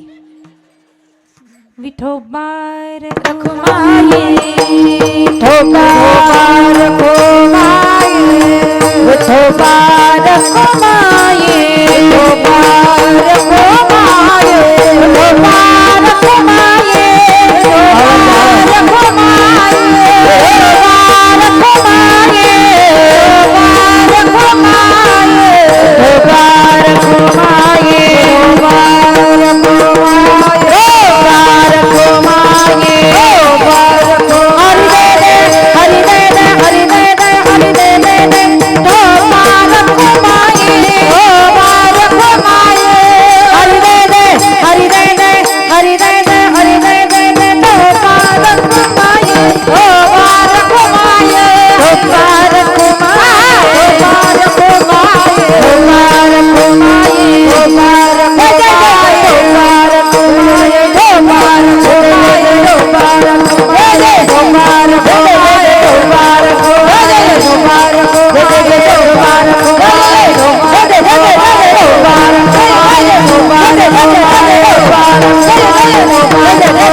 ठोकार रखुमाई ठोकार रखुमाई ठोकार रखुमाई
करा हात खाली करा. म्हणा लाडका बहिणी सोन, हात खाली करा. केले का हात खाली? ओ मावशी, शेवटी कस काय तुम्ही पुढे बसले तर तुम्ही घाबरले नाही, मागचे घाबरतील का? बघा किती काटकसर करतात देवाच्या नावात सुद्धा. असं करू नका. जेव्हा हात खाली करायला लावले तेव्हाच करायचे. आता तुम्ही हात खाली करून घेतले ना न सांगता. आता कीर्तन पुन्हा सुरू करू आपण. बघा या ठिकाणी तोची संत साधू ओळखावा निकट. संत आणि साधू असा वेगळा शब्द प्रयोग केलाय. मग तुम्ही म्हणणार महाराज साधू वेगळे आणि संत वेगळे का? तर ऐका, जो भगवंताची प्राप्ती करण्यासाठी रात्रंदिवस जप तप करतात त्यांना साधू म्हणतात. आणि ज्यांच्यासाठी देव रात्रंदिवस तरसतो त्यांच्या घरी येऊन राहतो नवे नवे देवाचं खरं सुख ज्यांच्यामध्ये आहे ते म्हणजे संत. ज्या सुखा कारणे देव वेढावला वैकुंठ सोडून संत सदनी राहिला देव, संत सदनी राहिला. देवाचं खरं सुख हे संतांमध्ये आहे. साधू राहिला, साधू सुद्धा खरा साधू हा ओळखता आला पाहिजे. जर खरा साधू ओळखता आला नाही तर आपलं आयुष्याचं वाटोळ झाल्याशिवाय राहत नाही. कारण बऱ्याचदा आपण चुकीच्या व्यक्तीला त्या ठिकाणी मोठा साधू समजून बसतो आणि बऱ्याच दिवसानंतर कळालं की आपल्याला पश्चाताप त्या ठिकाणी होतो. मुक्ताबाई महाराज सांगतात ना कडे शब्दामध्ये, वरी भगवा झाला नामे अंतरी वश केला कामे, त्याला म्हणू नये साधू जगी विटंबना बाधू. नुसतं भगवे कपडे घालून कोणी साधू होत नाही.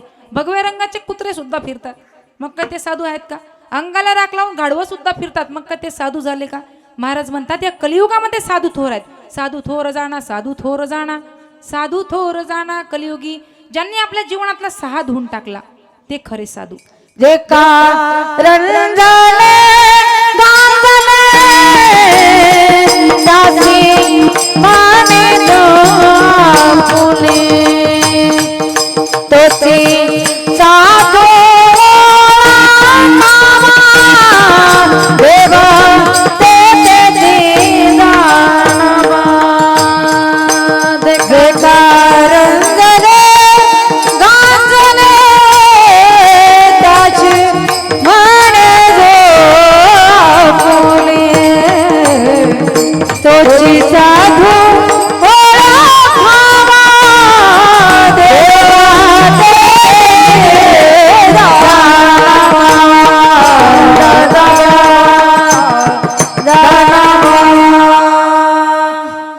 ज्यांच्या अंगी अहंकार राहत नाही त्याला साधू म्हणतात.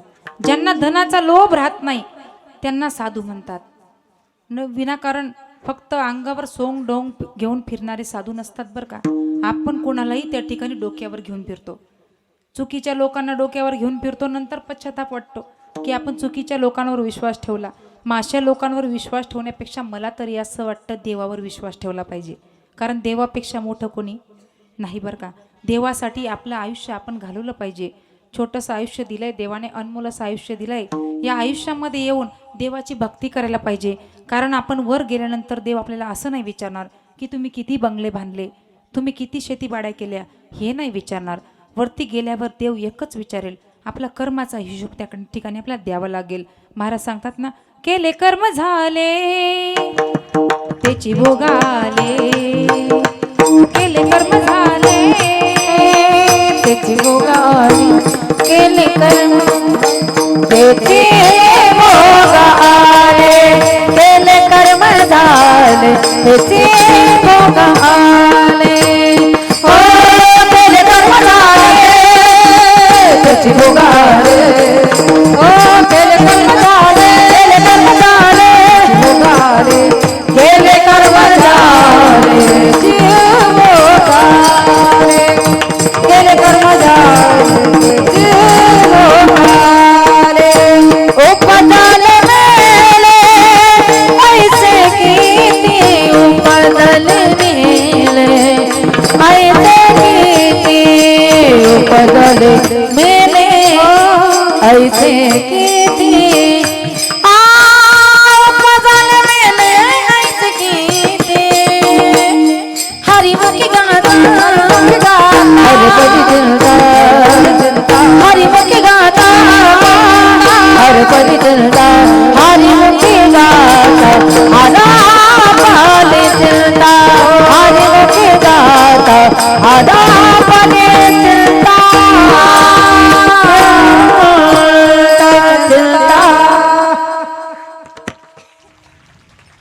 वा वा, धन्यवाद बरं का. शिकले कडा तुम्ही. आता आता रोज सांगायची काही गरज पडणार नाही. म्हणजे ताईंना माझी आठवण येत जाईल. तुम्ही टाळ्या वाजवल्या की माझी आठवण आल्याशिवाय ताईंना तुम्हाला नाही येणार ना. येईल का? मग कोण कोण येईल पाचोऱ्याला? कधी आलात तिकडे तर नक्कीच या. बघा, जीवन जगत असताना फक्त कर्म करू, चांगले करा, दुसरं काहीच नाही. कितीही प्रॉपर्ट्या कमवल्या तरी त्या शेवटी खालीच राहणार आहेत. म्हणून कर्म चांगलं करा. गेल्यानंतर चार लोकांच्या डोळ्यामध्ये आपल्यासाठी अश्रू आले पाहिजे, असं काहीतरी करून जायला पाहिजे. काहीतरी आपलं जीवन हे समाजाच्या कामी सुद्धा आलं पाहिजे. मला ताईंचं एक कौतुक वाटतं. तुम्ही म्हणाल ताईंनी तारीख दिली म्हणून कौतुक करते, हा विषय नाही बरं का. तारीख दिली म्हणून कौतुक नाही, ताई ज्या वेळेस आमच्या परिसरात आल्या होत्या तेव्हा ताईंना फोन केला की ताईंना विचारलं, ताई तुम्ही पैसे किती घेणार? ताई म्हटले मी पैशासाठी कीर्तन करत नाही. तेव्हापासून माणसं ओळखायची आपल्याला क्षमता असली पाहिजे. तेव्हापासून पाहिलं की समाजसेवेसाठी त्याही पुढेच असतात आणि अजूनही काही स्वप्न आहेत आणि तेही भगवंत लवकरच पूर्ण करेल यात शंका नाही. कारण की जो निस्वार्थ सेवा करतो त्याचे स्वप्न देव पूर्ण करतो. तुम्ही सुद्धा त्या ठिकाणी एकदा पाचोऱ्याला आमचा एक अनाथ आश्रम आहे, वारकरी अनाथ आश्रम. त्या ठिकाणी आज 70 मुलं शिक्षण घेत आहे. 70 मध्ये 35 ते 40 मुलं अनाथ आहेत. जर तुमच्या निदर्शनामध्ये कोणी अनाथ लेकरं असतील ज्यांना आई वडील दोघं नाही असे लेकरं असतील, बिनधास्त तुम्ही पाचोऱ्याला या, संस्थेवर सोडा, संस्था तुमची आहे. त्या लेकरांचा खर्च आम्ही लग्नापर्यंत करू. शिक्षण लग्न सगळं आमच्याकडे असेल. असलं कोणी निदर्शनामध्ये तर त्या ठिकाणी नक्कीच आणा. तुम्ही तिकडच्या परिसरात जर आले तर पाचोरा येथे लक्ष्मी माता वारकरी शिक्षण संस्था म्हणून संस्था आहे, त्या ठिकाणी नक्कीच भेट देण्यासाठी या. एवढीच अपेक्षा तुमच्याकडे करेल. 2 तास तुम्ही खूप शांततेत बसलात. टाळ्या वाजवायला सांगितलं, वाजवल्या सुद्धा बरं का, आता नका वाजवू, वाजवल्या. खरंच ताई खूप छान वाटलं, प्रसन्न वाटलं. इकडच्या परिसरात काही येणं झालं नव्हतं. मला असं वाटलं तिकडचे लोक कोणी कोणी भलते खडूस आहेत बा हा सांगायचे, पण असं वाटतं की संस्था इकडे घेऊन येऊ, असं वाटतंय मला इकडे स्थायिक होऊन जावं. आमच्याकडचे लोक खडूस आहेत उलट असं वाटलं मला बरं का. इथं बघितलं आम्ही घाबरत होती. महिला मंडळ जेव्हा सुरुवातीला अशा बसल्यानं म्हटलं बाई ग जमतं की नाही आपलं, पण जमलं तुमचं आमचं बरं का, जमलं. सगळं व्यवस्थित आहे. छान सुंदर असं नियोजन आहे. एकदा पुन्हा या महिला मंडळसाठी ज्यांनी नियोजन केलंय सुंदर पद्धतीने त्यांच्यासाठी जोरदार टाळ्या होऊन जाऊ द्या. आणि या ठिकाणी जे जे पुरुष मंडळी 1 रुपयापासून तर पूर्ण खर्च करत असतील त्यांच्यासाठी सुद्धा जोरदार टाळ्या होऊन जाऊ द्या. कारण एकट्याचं हे काम नाही, सगळ्यांचा हातभार लावून त्या ठिकाणी काम होत असतं. तसं चिंता करायचं काम नाही. उद्या तुमचा हप्ताही थोडा थोडा जमा होईल, म्हणून इथं काळजी करण्याची काही गरज पडणार नाही.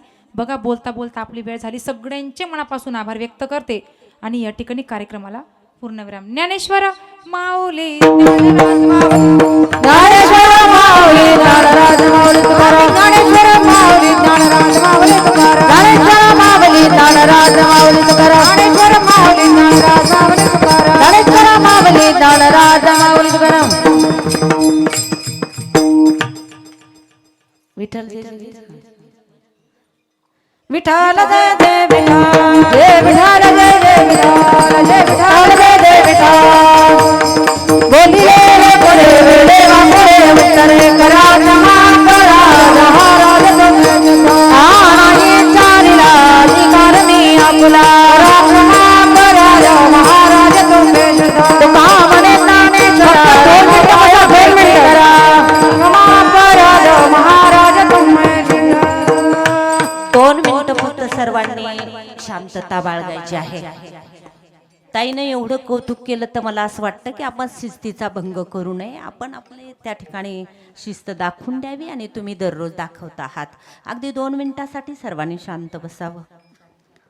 आज ज्यांची या ठिकाणी आपल्या माऊली गुरुदेव महिला सेवा समितीच्या वतीनं तथा संबंध चिखली शहराच्या वतीनं आधुनिक स्त्रीची आध्यात्मिक जागृती हा भव्य दिव्य राज्यस्तरीय कथा कीर्तन महोत्सव, याच्यामध्ये आज 3ऱ्या दिवसाचं कीर्तन पुष्प ज्यांचं या ठिकाणी समर्पित झालं त्यांना अनाथाची माय असं म्हणतात. ताईंचं मी स्वतः प्रत्यक्ष पाहिलेलं आहे. मी अनेकाचं असं ऐकलंय की लोक सांभाळतात, 2 लेकरं जरी सांभाळत असती तर त्याचं प्रदर्शन करतात, पण मी माझ्या डोळ्यांनी पाहिलं की ताई 33 अनाथ लेकरांची माय आहे. एकदा जोरदार टाळ्या त्यांच्यासाठी. त्या लेकरांच्याकडून 1 रुपयाची अपेक्षा नाही कुणाकडूनच, आणि त्या ठिकाणी त्या कुणापुढे हात पसरत नाही. एवढं मोठं त्यांचं फार मोठं कार्य आहे. त्यांच्या कार्याला मी सलाम करते. आम्ही सर्व भाग्यवान आहोत की आपण आमच्या मंचावरती येऊन आमच्या मंचाला त्या ठिकाणी सन्मान प्राप्त करून दिला. म्हणून माऊली गुरुदेव महिला सेवा समिती तथा संबंध चिखली शहर पंचक्रोशी आपले अत्यंत आभारी आहेत. ताई आम्ही जेव्हा जेव्हा तुम्हाला बोलू आम्हाला एवढंच माहीत होतं बाबल्या ही कसं केसाव फुगे, त्याच्या पलीकडे आम्हाला आयराणी काही कळतच नव्हती. पण तुम्ही 1-2 शब्द बोललात तर असं वाटतं की आयराणी फार गोड असावी नाही का. आणि मला असं वाटतं की पुढच्या वेळी आम्हाला आयराणी ऐकायला आवडेल. असू द्या. उद्याचे कार्यक्रम येण्याप्रमाणे आहेत. हां, म्हणून माऊली गुरुदेव महिला सेवा समितीच्या वतीने मी सर्व माऊली गुरुदेव सेवा समितीच्या सदस्यांना विनंती करते की ताईंचा एकदा सन्मान